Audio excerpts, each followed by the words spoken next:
Hi, 6th class students, welcome back to the class. We are going to start a new lesson, and the name of the lesson is The Cherry Tree. So, I'm giving a summary here, and after watching the video, you have to copy this summary in your fair notebook.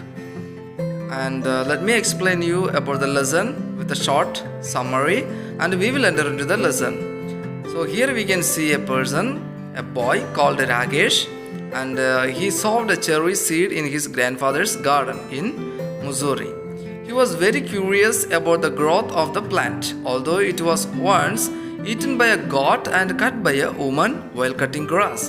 The cherry tree did not give up. After 4 years, the tree blossomed and bore fruits. Rakesh could always look at the tree in wide amazement, touching the bark and leaves. He asked his grandfather, "Is this what it feels to be God?"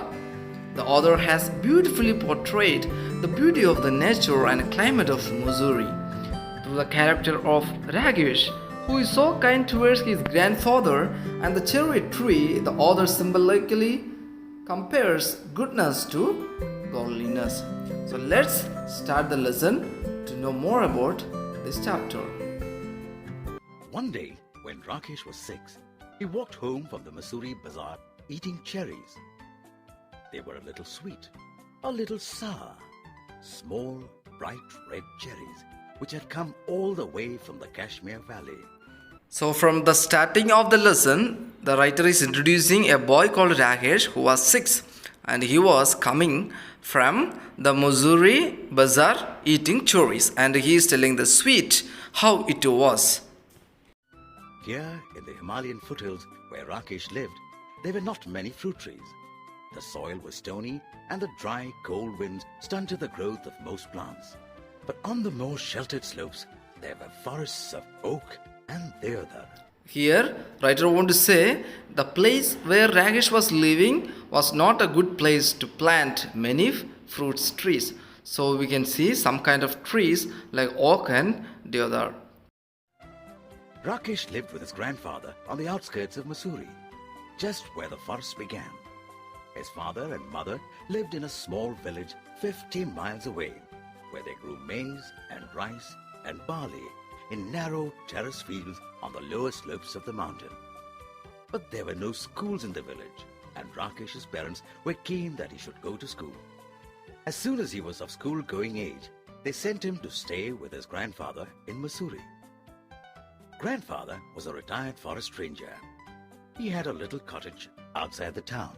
Here we can understand that the Rakesh was living with his grandfather and his parents were living 50 miles away from him. So when he started to go to school, he started to live with his grandfather. Rakesh was on his way home from school when he bought the cherries.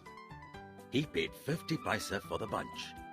It took him about half an hour to walk home, and by the time he reached the cottage, there were only 3 cherries left. So here we can understand that Rakesh was coming from school to home. On the way he brought these cherries and was eating. When he reached the home, only 3 cherries were left in his hand. "Have a cherry, grandfather," he said, as soon as he saw his grandfather in the garden. Grandfather took 1 cherry and Rakesh promptly ate the other 2. He kept the last seed in his mouth for some time, rolling it round and round on his tongue until all the tang had gone. Then he placed the seed on the palm of his hand and studied it. "Are cherry seeds lucky?" asked Rakesh. "Of course." "Then I'll keep it." "Nothing is lucky if you put it away. If you want luck, you must put it to some use." "What can I do with a seed?" "Plant it." When he reached home, he is asking to his grandfather to have 1 cherry and remaining 2 he was having. And at last, he was taking the seed from 1 cherry after eating, and his grandfather is telling him to plant it. So Rakesh found a small spade and began to dig up a flower bed. "Hey, not there," Said grandfather. "I've sown mustard in that bed. Plant it in that shady corner where it won't be disturbed." Rakesh went to a corner of the garden where the earth was soft and yielding. He did not have to dig. He pressed the seed into the soil with his thumb. and it went right in. So here Rakesh is going to plant the seed somewhere, but his grandfather is telling him to change the place so that it will grow without any disturbance. Then he had his lunch and ran off to play cricket with his friends and forgot all about the cherry seed. When it was winter in the hills, a cold wind blew down from the snows and went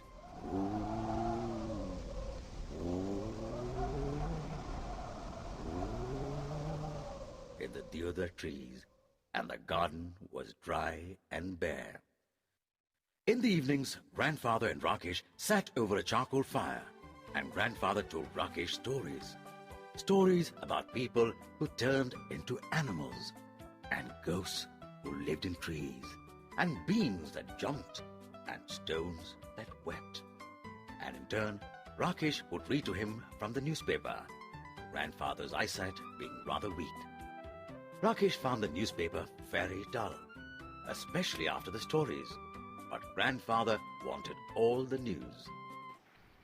Now, after planting the seed, Rakesh has forgot about that, and days and months has passed. And here, writer want to say the way how they used to spend the time in the winter. They knew it was spring when the wild duck flew north again to Siberia. Early in the morning, when he got up to chop wood and light a fire, Rakesh saw the V-shaped formation streaming northwards, the calls of the birds carrying clearly through the thin mountain air. Here, by looking at the wild duck which was flying in the V shape, they understood that it was spring. One morning in the garden, he bent to pick up what he thought was a small twig and found to his surprise that it was well rooted.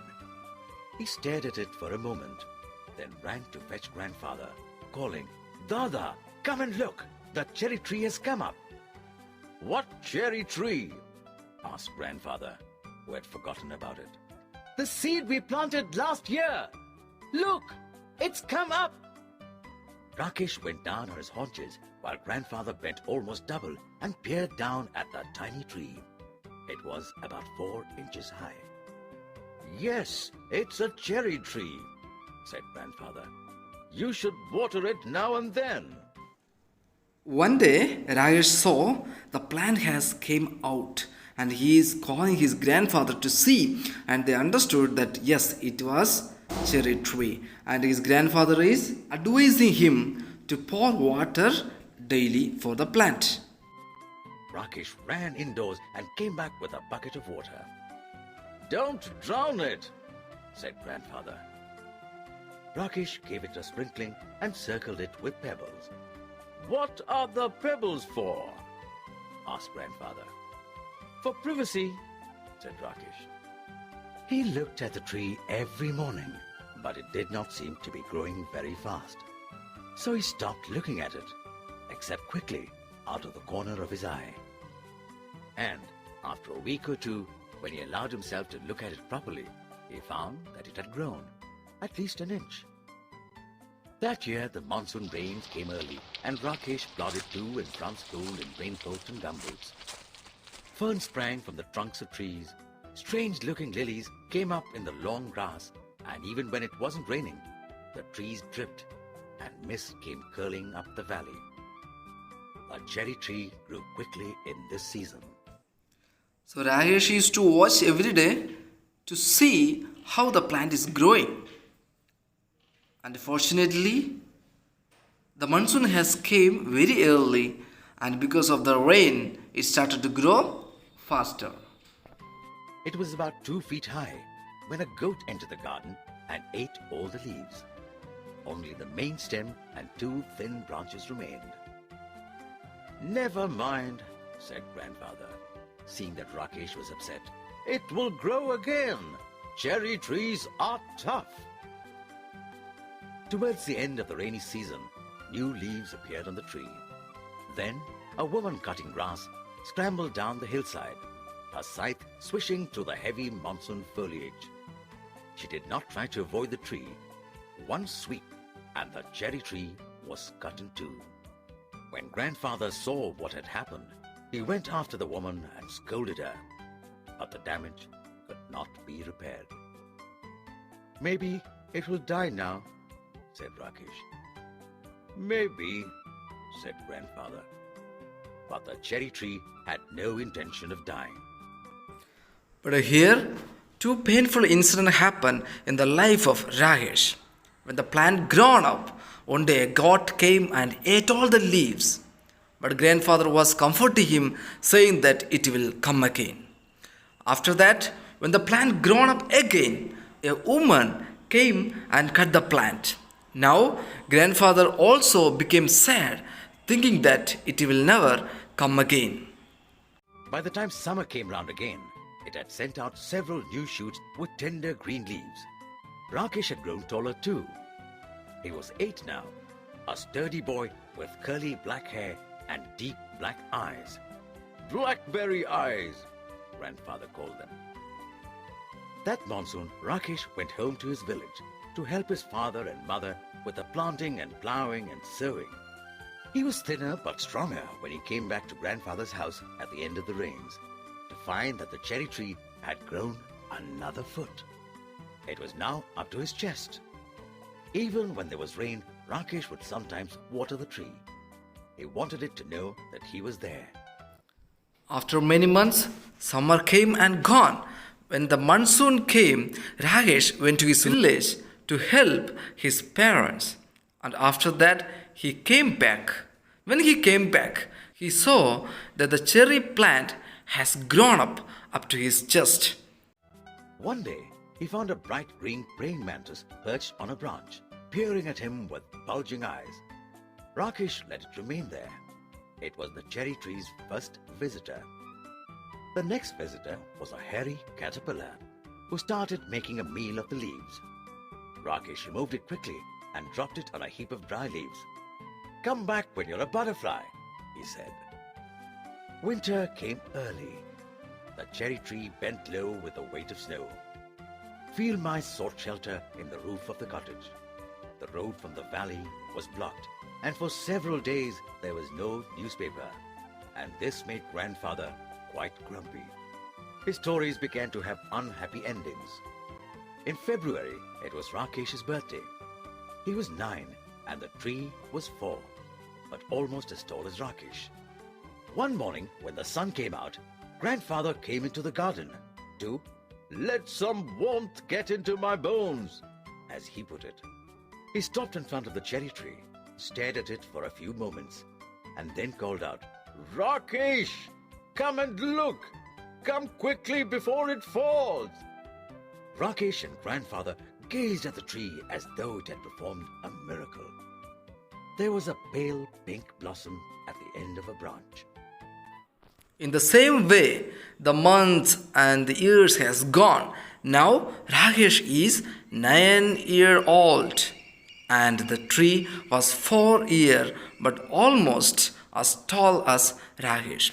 One morning, when Grandfather came near to the cherry tree, he saw a pink blossom at the end of a branch and calling Rakesh to see that. The following year, there were more blossoms, and suddenly the tree was taller than Rakesh, even though it was less than half his age. And then it was taller than Grandfather, who was older than some of the oak trees. But Rakesh had grown too. He could run and jump and climb trees as well as most boys, and he read a lot of books, although he still liked listening to Grandfather's tales. In the cherry tree, bees came to feed on the nectar in the blossoms, and tiny birds picked at the blossoms and broke them off. But the tree kept blossoming right through the spring, and there were always more blossoms than birds. That summer, there were small cherries on the tree. Rakesh tasted one and spat it out. "It's too sour," he said. "They'll be better next year," said Grandfather. But the birds liked them, especially the bigger birds, such as the bulbuls and scarlet minivets, and they flitted in and out of the foliage, feasting on the cherries. On a warm, sunny afternoon, when even the bees looked sleepy, Rakesh was looking for Grandfather without finding him in any of his favorite places around the house. Then he looked out of the bedroom window and saw Grandfather reclining on a cane chair under the cherry tree. There's just the right amount of shade here, said Grandfather. And I like looking at the leaves. They're pretty leaves, said Rakesh. And they're always ready to dance if there's breeze. After Grandfather had come indoors, Rakesh went into the garden and lay down on the grass beneath the tree. He gazed up through the leaves at the great blue sky, and turning on his side, he could see the mountains striding away into the clouds. He was still lying beneath the tree when the evening shadows crept across the garden. Grandfather came back and sat down beside Rakesh, and they waited in silence until the stars came out and the nightjar began to call. In the forest below, the crickets and cicadas began tuning up, and suddenly the trees were full of the sound of insects. There are so many trees in the forest, said Rakesh. What's so special about this tree? Why do we like it so much? We planted it ourselves, said Grandfather. That's why it's special. Just one small seed, said Rakesh, and he touched the smooth bark of the tree that had grown. He ran his hand along the trunk of the tree and put his finger to the tip of a leaf. I wonder, he whispered, is this what it feels to be God? Now the tree has grown up, and all the birds and creatures used to come and enjoy the tree, and they used to have the nectar from the tree, and birds used to enjoy the sweet fruits from the tree. And one day, when Rakesh was searching his grandfather, he saw that he was taking a rest under the tree. And Rakesh went there, and they started to continuously spend time under the cherry tree, and they were wondering why they loved this tree so much. In the same time, they understood that they loved this tree so much because they planted and it grown up, so that they loved that tree so much, and they started to live happily.